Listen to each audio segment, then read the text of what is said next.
What do you think will be the key issues, Terry, in this fall election as people go to the polls? What do you think will really, you were banging some numbers around, but what will people be thinking about when they go into the voting booth, and what will help determine the outcome? I think 90% is going to be the economy. When you have total people out of work in this country today, those on long term, I mean, our unemployment, we talk about the 9.7, 9.8, 9.9.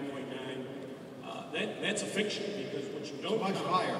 It's probably 16.7% when you add those who went from full-time to part-time, those went from part-time to hourly, those that don't show up anymore. And that's why as jobs are being created, those people are going to come back in, so you're going to see the numbers stay up. So if people can't feed their children, educate their children, they don't have the quality of life that they want, they don't have income coming in, that is on everybody's mind today. And that's why the president has pushed out this money to try and get this economy moving again, because you got the more people out there spending. So I say all in all, it's going to be the economic issues, that, barring some incident that we don't know, the BP situation, depending on where we are with the well, will be on people's mind. But 90% of people vote on economic reasons. And as I say, we've had 5 months of job creation. We'll see where we go. But let me just address the last question, because it's a great question. And Eddie Gillespie, the former chair of the party I'm always with, will acknowledge that's the toughest problem they have today, because the communities of color, and specifically the Hispanic community in those electoral college states who vote 2/3 for Democrats, that number is growing at an alarming rate if you're a Republican. The Republican Party of the white male in the South, those numbers are going down. And the biggest problem facing it relates around immigration. That's why we all need comprehensive immigration reform. The president is bringing it up. He's appointed the first female Hispanic to the United States Supreme Court. But it's important. I think it's a huge problem for the Republicans that they're going to have to deal with in the Electoral College going forward.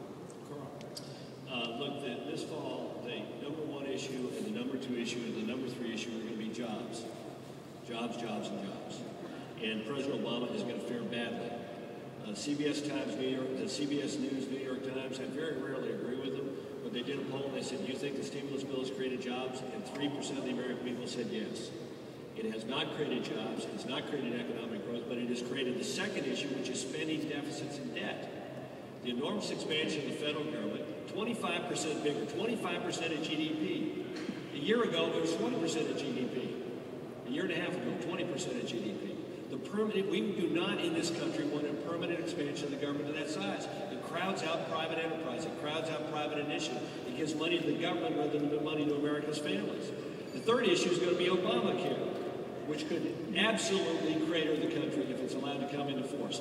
It's 10 years worth of tax increases and 10 years worth of Medicare cuts to pay for 2 things that don't begin for 4 years and are fully ramped up for 7 years. And the thing is, it is full of accounting tricks that send Bernie Madoff to jail, and we got to stop it. And I do think the Gulf oil spill is going to be an issue. You asked me if it was going to be as Katrina. Well, I thought it was interesting that there's a new national poll out that said the American people think Obama has handled the Gulf oil spill worse than Bush handled Katrina. And then in Louisiana, where half again as many people in Louisiana think Obama has mishandled the Gulf oil spill than think Bush mishandled Katrina. And it's going to raise not a question of simply the Gulf oil spill, but of his competence and his credibility and his authenticity. The guy was too late in coming to the game, and he's brought too little to the game. Let me make one brief comment about comprehensive immigration reform. And let's just be clear about this. President Obama in 2007 voted against comprehensive immigration reform by voting for the killer amendments when Harry Reid brought the bill back up. He was one of these people who gave lip service to it, that turned around and voted the things to like limit the guest worker program in size and limit the guest worker program in duration, which Ted Kennedy courageously opposed, knowing they were killer amendments.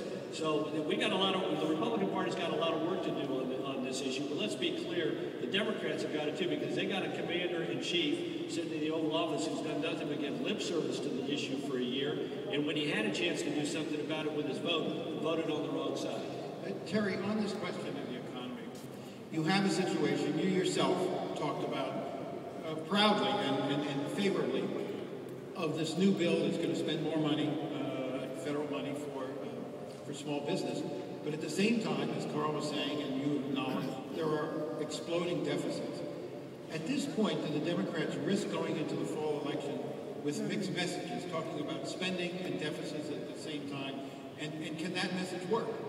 Yeah, and I'm glad you brought the point up. And this new bill that passed the House yesterday, it pays for itself. As you know, it closes loopholes. Both sides of the agreement.